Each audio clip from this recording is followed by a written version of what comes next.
আজকের এই ভিডিওতে দশম শ্রেণীর টেস্ট পরীক্ষার ভৌত বিজ্ঞানের সাজেশন দেব তোমাদের 2 আর 3 মার্কের যে বড় প্রশ্নগুলো হয় সেগুলো তোমাদের সাজেশন দেব আজকে এই ভিডিওতে। কোন প্রশ্নগুলো তোমরা পড়বে গুরুত্ব দিয়ে সেইগুলো বলে দেবো আজকের এই ভিডিওতে। আর প্রতি বছর মানে বিগত বছরগুলো যেরকম টেস্ট পরীক্ষায় আমার দেওয়া সাজেশন থেকে প্রতিটা স্কুলের টেস্ট পরীক্ষায় ভৌত বিজ্ঞানের প্রশ্ন এসেছিল কমন, ঠিক সেরকম এইবারও প্রতিটা স্কুল থেকে আমার দেওয়া বলা সাজেশনগুলো তোমরা যদি ভালো করে প্রশ্নগুলো শোনো এবং প্রশ্নগুলোর যদি উত্তরগুলো ভালো করে প্র্যাকটিস করো, প্রশ্নগুলো প্র্যাকটিস করো, আমি 100% বলে দিতে পারি তোমার টেস্ট পরীক্ষায় আমার দেওয়া সাজেশন থেকে ভৌত বিজ্ঞান অর্থাৎ ফিজিক্যাল সায়েন্স থেকে 100% তোমরা কোশ্চেন কমন পাবে। তাহলে চলো তোমরা 2 আর 3 মার্কের জন্য কোন কোন প্রশ্নগুলো গুরুত্ব দিয়ে পড়বে আমি বলে দিচ্ছি। শুধু একটাই অনুরোধ, চ্যানেল নতুন হয়ে থাকলে অবশ্যই কিন্তু চ্যানেলটা সাবস্ক্রাইব করে দিতে ভুলবে না।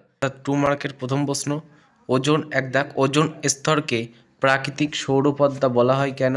2 গ্রিন হাউস গ্যাস কাদের বলে, উদাহরণ দাও। 3 চার্লসের সূত্রটি বিবৃত করো। এর পাশাপাশি আরেকটা তোমরা দেখবে, আলোর প্রতিসরণ কাকে বলে।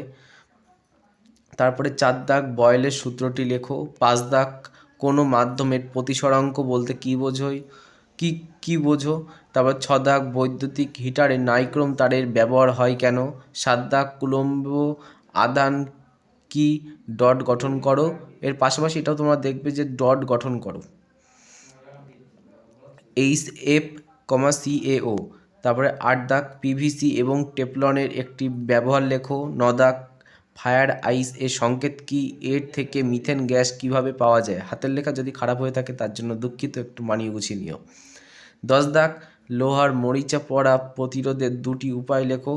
11 ডিনেচার্ট স্পিরিট কি।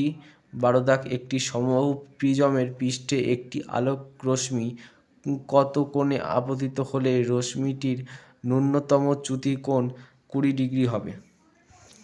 13 অ্যামোনিয়া গ্যাস শুষ্ক করার জন্য গাঢ় H2SO4 ব্যবহার করা হয় কেন। অ্যামোনিয়া গ্যাস শুষ্ক করার জন্য গাঢ় H2SO4 ব্যবহার করা হয় কেন, এটা তোমরা দেখবে।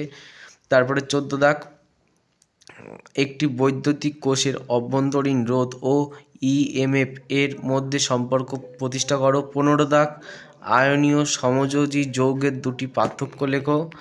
তারপরে 3 মার্কের 1 চার্লসের সূত্রের গাণিতিক রূপটি প্রতিষ্ঠা করো। অ্যাভোগাড্রো প্রকল্পটি বিবৃত করো। 2 মায়োপিয়া ত্রুটি ও তার প্রতিকার দেখাও। 3 তাপ পরিবর্তনাঙ্কের সংজ্ঞা দাও। তাপীয় রোধ কি। 4 আলোর বিচ্ছুরণ কি। কোন বর্ণের বিচ্ছুরণ সর্বাধিক ও ন্যূনতম। 5 নাইট্রিক অ্যাসিডের শিল্প প্রস্তুতি লেখো। 6 3টি 6 ওহম রোধকে এ সমান্তরাল সমবায় ও বি শ্রেণী সমবায় যোগ করা হলো, প্রতি ক্ষেত্রে সমবায়ের তুল্য রোধ কত। 7 নিউক্লিয় বন্ধন শক্তি কি। তারপরে 235 নিচে 92 নিউক্লিয়াস থেকে একটি এ কলা নির্গত হলে যে মৌলটি তৈরি হবে তার পরমাণু ক্রমাঙ্ক ও ভর সংখ্যা কত। 8 আদর্শ গ্যাসের পিভি সমান nRT সমীকরণটির উপপাদন করো। 9 একটি তারের রোধ 5 ওহম, একে টেনে 20% বৃদ্ধি করা হলো, তারটির আয়তন অপরিবর্তিত থাকলে নতুন তারটির রোধ কত। 10 তেজস্ক্রিয়তা কি, এর 2টি ব্যবহার লেখো। 11 জৈব অভঙ্গুর ও পলিমার দ্বারা পরিবেশের কিভাবে ক্ষতি হয়, ক্যাটিনেশন ধর্ম কি। 12 জুলের সূত্রগুলি লেখো। এই হলো তোমাদের সাজেশন। কেমন লাগলো অবশ্যই জানিও। চ্যানেল নতুন হলে অবশ্যই চ্যানেলটা সাবস্ক্রাইব করে দিও। ধন্যবাদ সময় দিয়ে ভিডিওটা দেখার জন্য।